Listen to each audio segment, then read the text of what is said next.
Finnegans Wake, Book 3, Episode 2.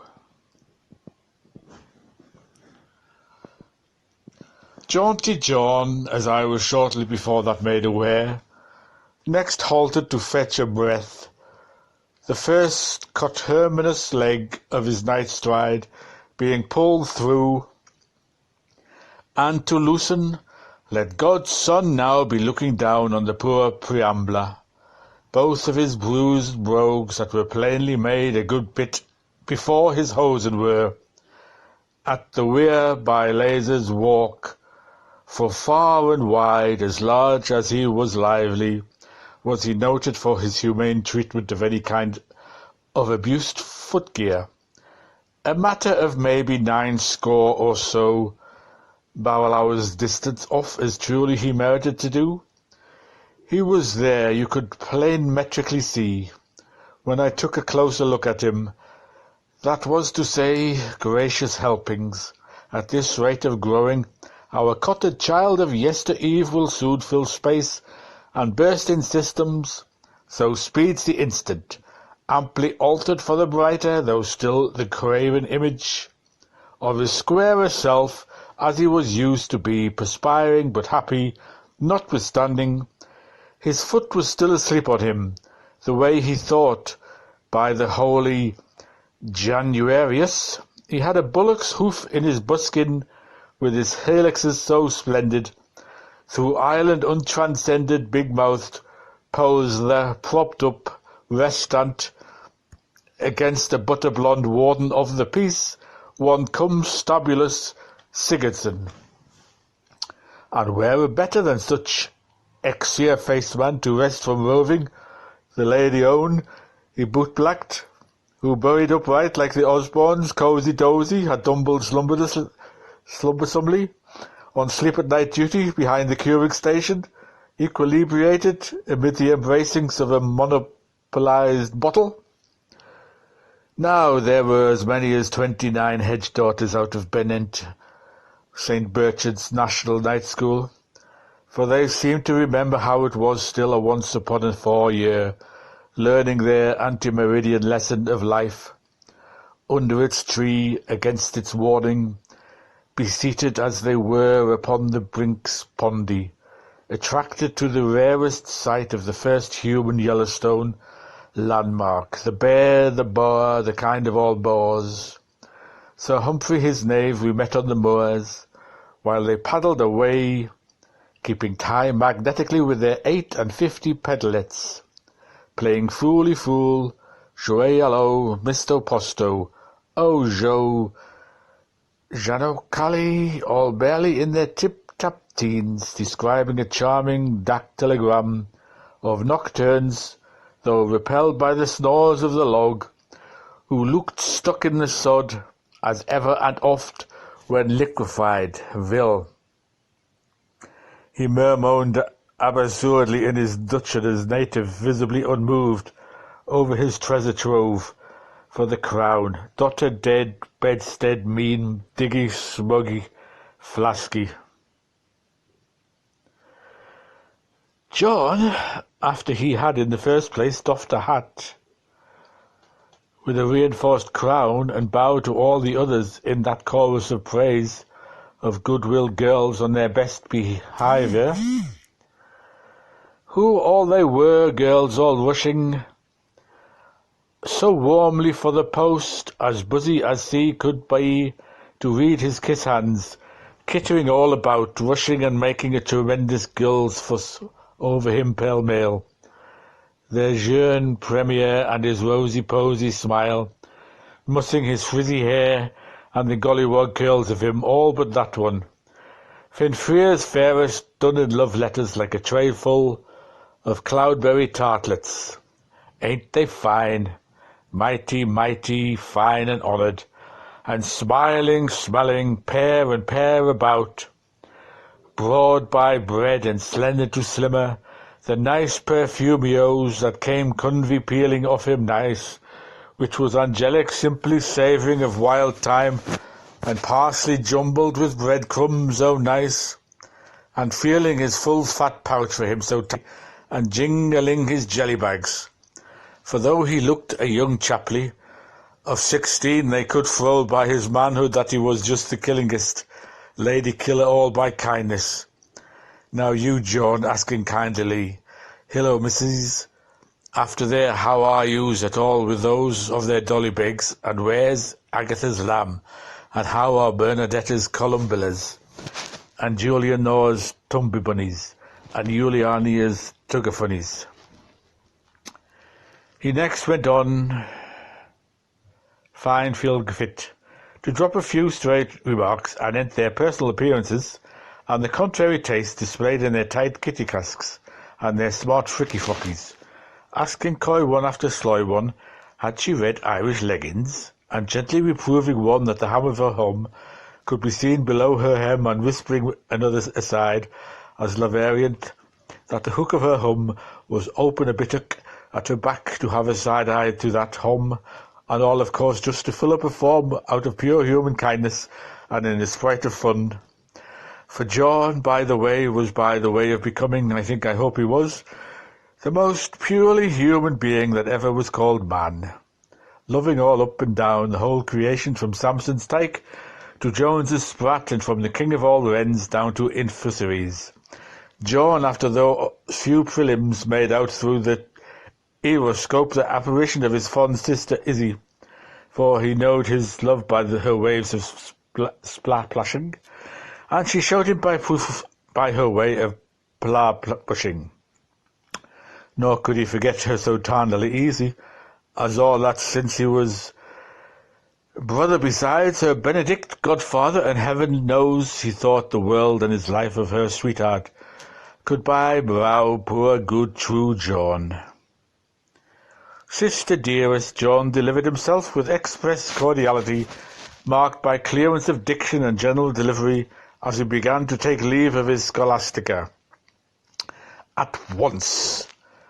So as to gain time with deep affection, we honestly believe you sorely will miss us at the moment we exit, yet we feel as a martyr to the discharge of all duty, that it is about time, by great Harry, we would shove off to stray on our long last journey, and not be the load on ye. This is the gross proceeds of your teachings, in which we were raised, you, sis, that used to write to us the exceeding nice letters for presentation that would be telling us anon. Full well do we want to recall to mind thy old world tales of homespinning, and daring-do, and die obscure, and daddy-ho, these tales which reiteratingly whist off our hearts so narrated by thou. Jes whist to perfection, our pet pupil, oh, the whole arithmetic class, and the maids say of our original house, the time we youngsters twain were fairly tossing ourselves. Oh, Phoebus, oh, Pollux in bed, having been laid up with castor's oil on the parish's syrup, the night we will remember, for to share our hard sweet of affections with thee. I rise, O fair assemblage, and communitio.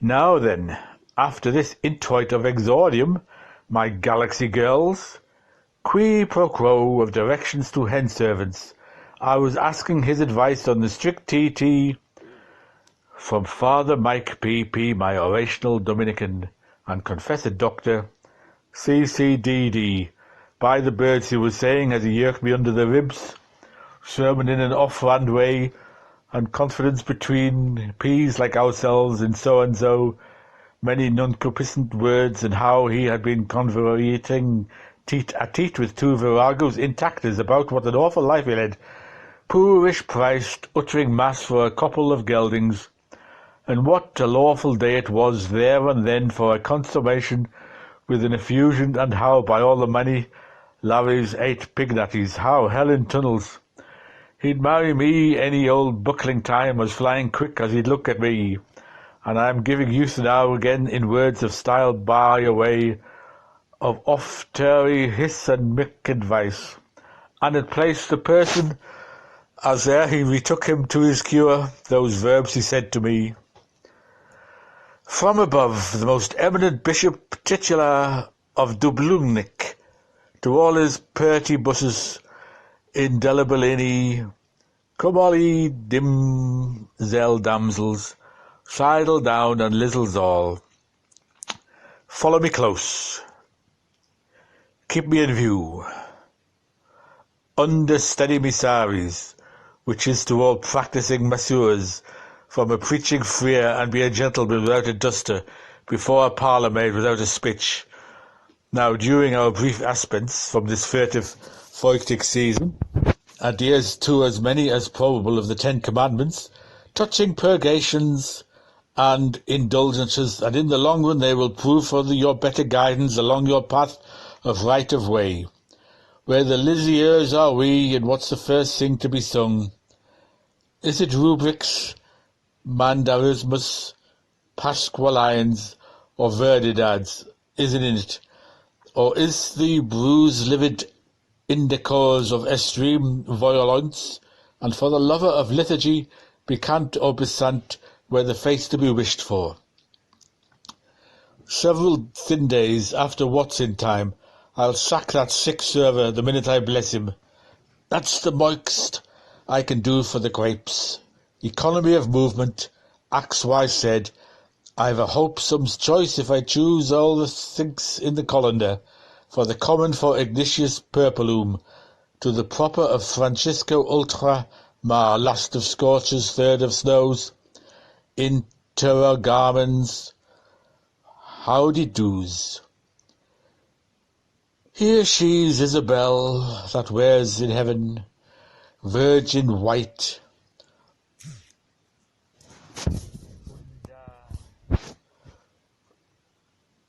Trigesui. Vicissima Manonna, Doramons, the same or similar, to be kindly observed within the affianced diet says of gay O'Toole and gloomy Gwen du Lake. Danish spoken, from Mandicure, Monday up till Farrier siesta, in China's dominoes. Words taken in triumph, my sweet assistants, from the suffering pen of our jocosus Inkerman, militant of the reed behind the ear. Never miss your lost somewhere mass for the couple in miles. You buttress to bride worship. Never hate mere pork which is bad for your knife of a Good Friday. Never let a hog of the house trample underfoot your linen of Killenny. Never play ladies' game for the Lord's stake. Never lose your heart away till you win his diamond back. Make a strong point of never kicking up your rumpus over the scroll end of sofas in the Derby Coil cafeteria by tootling risky apropos songs at commercial travellers smokers for their Colombian nights, entertainments the like of White Limbs they never stopped teasing, or Minxie was a Manx maid where Murray wore a man. And by the bun as it you goes bespreating his SOs and co's, and then throws them back in a box, why the tin's nearly empty. First thou shalt not smile, twice thou shalt not love, lust thou shalt not commit idolatry. Hip confiners help compunction. Never park your brief stays in the men's convenience. Never clean your button cups with your dirty pair of sasses. Never ask his first person, where's your quickest cut to the last place. Never let the promising hand use make free of your once made sacral, the soft side of the axe, a coil of cord, a coil in coil, coy, a blush on a brush turned first man's laughter into wailful moither, a foolish coupled, a dice's error. Never dip in the urn while your browsers on your suite. Never slip the silver key through your gate of golden age. Collide with man, collude with money, ere you sail forget my prize. Where you trust be circumspicious, and look before you lick ears. Never christen medlard apples till a swithin is in sight. Wet your thistle where a weed is, and you'll rue it, despy need is. Especially beware, please, of being at a party to any demoralizing home life. That saps a chap. Keep cool cool faith in the firm, have warm hope in the house, and begin frem at home, to be chary of charity, where it is nobler in the main to suffer than the boys in errors of outrageous virtue. Give back those stolen kisses, restore those old cotton gloves, recollect the yellow perils that all too often beset green girls. Rider Hoder and Daradora, once they get hobby horsical, playing Richard's part for Bessie Sudlow in flesh-coloured pantos instead of earthing down in the coat-hole trying to boil the big gun's dinner. Leg before, wicked legs behind. Wall, where here Mr. Wicker whacked a great fall. Firmer familiar field it, a candle light but Hayes, Cunningham, and Robinson swears at egg. For Glim Mackie, stay for stand until give it. Remember the biters bitters? I said the vigil, I buried our harlot key from poor Mrs. Maingains of Britain's court on the feast of Mary Magdalene. Ah, who would wipe her weeper dry and lead her to the halter, sold in a heyday, laid in the straw, bought for one puny petunia. Moral, if you can't point a lily, get the header out of here. Put your 12-foot foremost on foolhardy, pneumonia shirt waists, irreconcilable with true feminine reservation and ribbons of lace, lay 'em next disgrace. Sure, what is it on the whole? Only holes tied together, the merest and transparent washing tones to make languid Lola's lingery longer. Centre clouds, stiff stuffs your hose and heartsease, full of temptiness. Vanity flee and verity fear, dio bell, whale bones and busk butts may hurt you. Thwack away thwack, but never lay bare your breast secret. Tickets placed to Joya Jonas in the Dolphin's barn car with your mutual fan. Dove-eyed covert fills, compulsing, pain a tension, spasms between the advertisements for Ulrika's wine and a pair of pull doors of the old curiosity shape. Then you'll fix your eyes darkled on the autocart of the bring-fast cable, but here till you're metamorphized, please sit still face to face.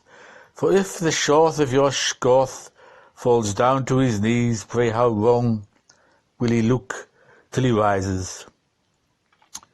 Not before Gravesend is commuted, but now reappears Autust Algie, the pulkaman and would-do performer, alias Mr. Smith, stated by the Vice Crusaders to be well known to all the Dalittantes, in and near the Ciudad of Buenos taking you to the Plague House to see the smirching of Venus, asking with whispered offers in a very low bearded voice, with a nice little tiny manner and in a very nice little tony way, won't you be an artist small and pose in your nudies as a local aesthetic before voluble old masters, introducing you left to right, and party comprises to Hogarths like Botticelli and Tintoretto and Vergognes and Correggio, with their extra hand Masaccio plus their usual biker's dozen of dowdy cameramen, and the valses of lewd Boylan for innocence, and the fileless sophisties of Bishop Berkeley.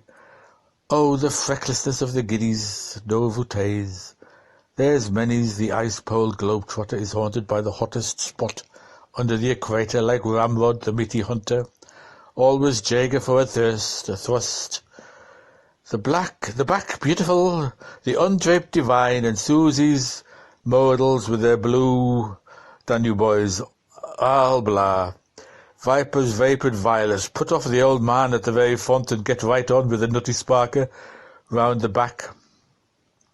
Slip your oval out of touch and let the power race be your goal. Up leather.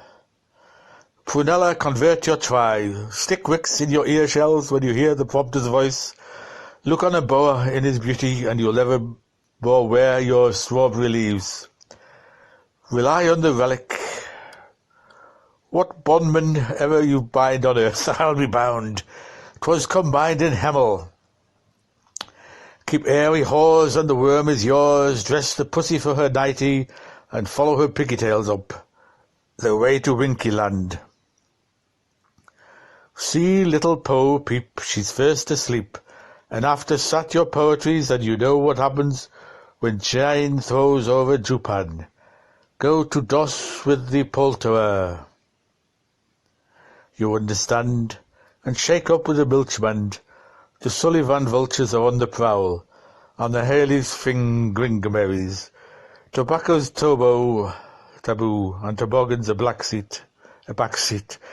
Secret satirities and anonymous letters make the great unwatched as bad as their betters. Don't on any account acquire a penchant for that all-too-common fag-butt habit of frequenting and chumming together with the braces of couples in Mr. Tunnelly's hallways. Smash it, wriggling it, with locusts and chockchafers, and vamps and rodents, with the end to commit acts of interstitial indecency, as between twenties and tape garters, finger pats on fondle pets, under the couvre fur act. It's the thin end, wedge your steps, your high-powered, hefty hoyden thinks nothing of ramping through a whole suite of smokeless husbands. 3 minutes, I'm counting you, woon. No twitching now. Give me that when I tell you, Ragazaladra. And is that any place to be smuggling his madam's apples up, deceitful jade? Gee wedge, begor. I like the way they're half-cooked. Hold, flay, grill, fire, that laney feeling, for cozen kitting, dysgenically within the proscribed limits like population peg, on a hint of twim clandestinely does be doing.